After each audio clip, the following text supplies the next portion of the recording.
Hey there, welcome back to the Oakland Axe Factory shop here in Oakland, Maine, and I thought we'd shoot a short video on flattening veneers.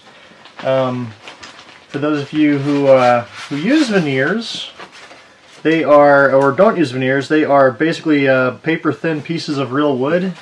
In this case, we're looking at some myrtle wood veneers, and it basically has the topography of a mountain range right now. You can kind of see that a little bit in this shot. It's very wavy, very wrinkly, and what that'll, problems we'll have if we're going to just put that in the vacuum press on top of a piece of swamp ash, it'll probably crack, and we really don't want that. Plus, it's very brittle in this state. So there's a product called Super Soft 2 that I got through VeneerSupplies.com, and I've never used it before, but it comes highly recommended. And the whole idea is you soak down both sides of this nice little piece of veneer, kind of dab it off with paper towels, and then press it under a piece of wood or MDF, whatever you've got. So we're going to go ahead and give that a shot and see how it turns out, and we'll finish up this video in about, well, maybe tomorrow. We'll just press it over the course of the day and see what happens. So got my veneer softener, Super Soft 2, and just to protect my work surface, which is MDF, I just threw down a contractor bag. So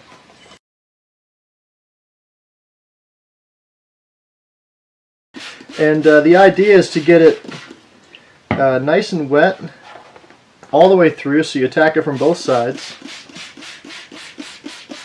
and you want it to soak all the way through the wood into all the fibers, and before we press it, we'll just dry it up a little bit, and yeah, hopefully in this time tomorrow, or actually tomorrow morning, this will be basically plasticized and nice and flat. So looks like it's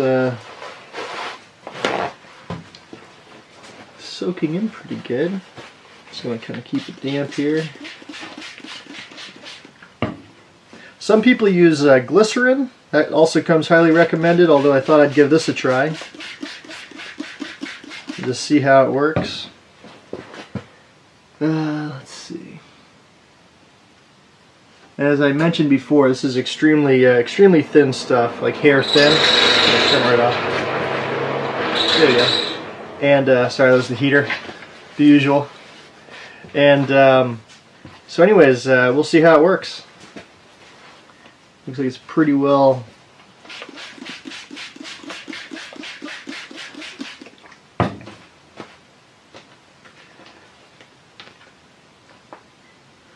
Yeah, looking pretty good.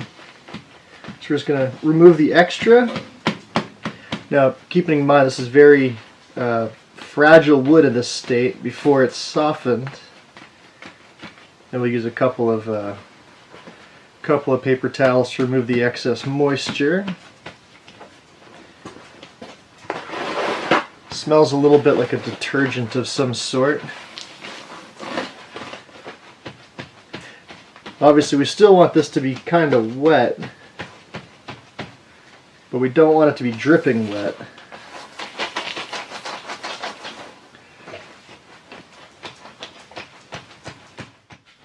Alright, so now the veneer has been underneath some weight. I had a big sandbag on this overnight, and it's 8 o'clock the next morning, and we're going to go ahead and oh, also last night I changed the paper towels to keep the wetness down.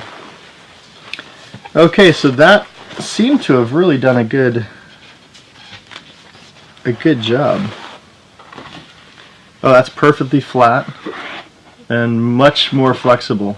So if I was doing that yesterday, it would have just broken in half. And that looks absolutely flat and ready for the veneer press. So there you have it. It's I guess I'll have to definitely give a recommendation for this product right here. The zipper on the front so you can see it. This is Super Soft 2. You can get it on Amazon or VeneerSupply.com like I did. And yeah, fantastic stuff, easy to use, very inexpensive, and it works. It does exactly what it's supposed to do, which is all we ask of any product we buy. So alright, so there you have it. Our next segment is going to be about getting this stuff onto a body blank, but for now.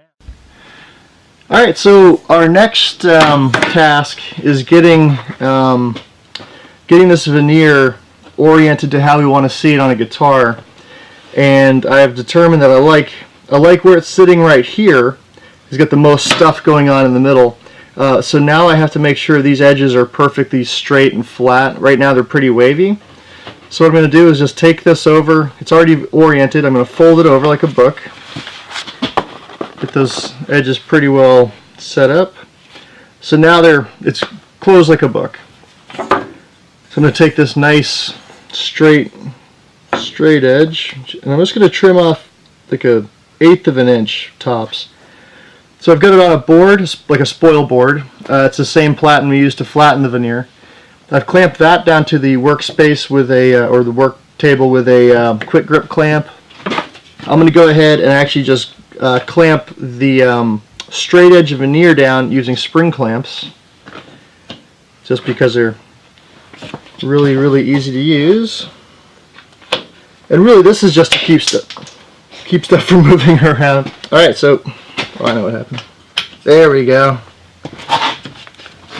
Alright, so nothing's really moving. Everything looks pretty good. It's not held down like, there's no iron grip here. It's more of a plastic grip. And I have my nice little utility knife. And make sure everything's lined up. I'm just going to lightly trim this. Trying to get out of my own light here. Alright, here I am. Looks good. And you don't have to really be, you don't have to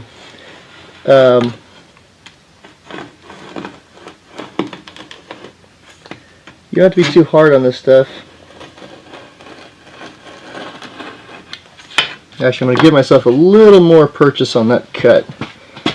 Give myself a little, not quite enough. Alright, now I've got, so what I did is I made the overhang about a 3/16 of an inch. I realized that I was not giving myself enough room to begin with. And now I've got some room to work with. And just like any other cut, you're going to do multiple passes. You're not trying to cut this thing all the way through in one shot.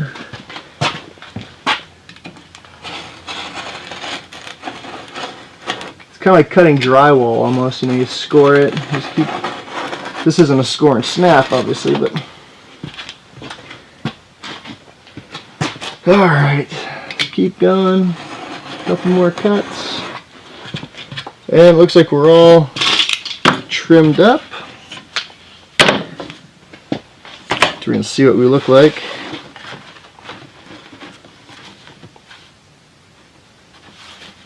Yeah, not too bad.